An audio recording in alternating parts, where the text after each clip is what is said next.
Hey, this is Ralph, and in this video I want to use Word 365 to set up a template for a Writing 121 essay. So I'm trying to encourage more students to use the Word 365 option because it's free, it's part of your student account, it's web-based so you can work on it from anywhere.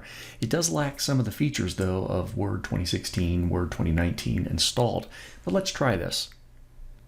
I'm going to open up a blank document, and I'm basing these ideas off of some directions for a Writing 121 essay assignment. And I'm going to start off by putting in some filler text so I can visualize a little bit better. So in my document, I'm going to write equals rand, parentheses, and I'm going to do 40 paragraphs and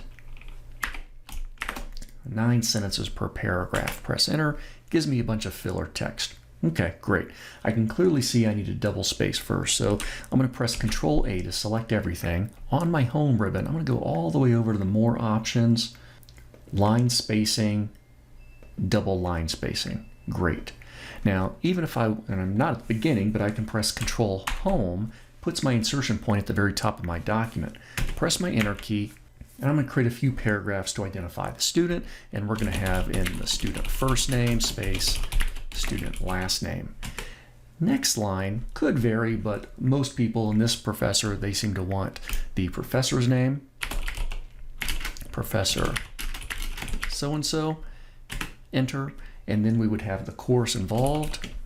This one is Writing 121, and then this professor requires the date the assignment is due. So maybe we'll have something like March 1st, 2021 on there. Great, so we've got that information, looks good. I'm going to press enter, another paragraph, create a new paragraph every time you press enter, and I do want to center this one, so I'll use the option to center for alignment, and this will be my paper title right there. Super. Now, all of the body paragraphs need to have a first line indent. So I'm going to go ahead and select all paragraphs. Now, this is a pretty slow, inefficient way to do this. So let's see. Control A to select everything. Now, that is getting my first paragraphs too, but that's all right. I've selected everything. I'm on my home ribbon. I'm going to click on the More button, Special Indent, and I want a first line indent. Now that did everything there, so I'm going to select my first few paragraphs, which include my identifying information and my paper title. I got to get rid of that first line indent. I've seen students do this, where they put a first line indent on everything. So when that changes the centering, so I'm going to select that. More, special indent, none. Get rid of the first line indent there. Things are looking pretty good. Now I'm going to go ahead and put in a page number in the top right corner.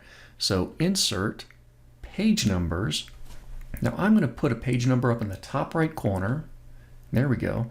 Now this professor says just page number, but I know sometimes they want the student's last name in front of that page number. So I can go and do that. I'll put in my last name, space in front of that page number. Perfect. And I can just click away to deselect. Now I can't really visualize it right there. However, if I were to go to File, print this document, I would see that my name is getting printed right up there at the top along with the page number. I'm going to cancel that print option, close that print preview. Okay, not done yet. I'm going to press Control N to go all the way to the end of my document, and then I'm going to press Control Enter to create a page break, taking me to the next blank page.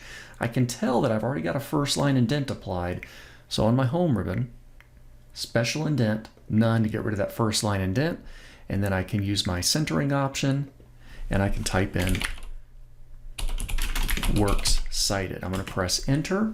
My paragraphs are still centered, so I'll change that back over to a left alignment. And now I'm going to put in some pretend text to represent my works cited. So I'll do equals rand. I'll create 8 paragraphs with 5 sentences each, and let's do 6 sentences each. Press enter. Oh, they're actually kind of long, so let me just go through and delete some text to make them great. So now for these works cited, we've got to remember we're pretending that these are book, resource, magazine citations, things like that. I'm going to select the paragraphs that make up those works cited, head over to my More option for the home ribbon, special indent, hanging indent, which will indent everything except that first line. Now my big gripe is that these paragraphs do need to be alphabetized. And unfortunately, Word 365 doesn't have the ability to alphabetize or sort selected paragraphs. where the word installed program does. That's kind of a bummer, so you would have to make sure that you sort these by hand, alphabetize them by hand. Basically, you can easily select a paragraph, make sure you get that full paragraph. Well, there we go. Make sure you get that full paragraph, and then just use your mouse, click and drag, and pop it up there where it needs to be to make sure they're all alphabetized by the author's last name of the works cited. Now, my works cited should also be double spaced, and they're not, so let me make sure I select all of those paragraphs that represent those works cited. I'm on my home ribbon, go to the more options, line spacing, make sure they are all double spaced as well. Looks good. All right, our paper's getting close to being done. I'm going to do a Control A to select everything, and for the font, this particular professor allows several different fonts and font sizes as long as they're one of the list, but maybe I need to change it out to Times New Roman, maybe it needs to be times 12. There we go. So we can just select all, make those changes as necessary. Things are looking good. And don't forget, we can also go to the review ribbon and do a word count check and see if we're hitting the minimum requirements for that assignment. I've got about 2,600 words, but some of these papers might require 8,000, 10,000 or more, so you need to follow those directions. All right, I think that takes care of our paper. Control Home to head back up to the top. So now you can create a basic template layout in Word 365 for your next MLA paper. Take care.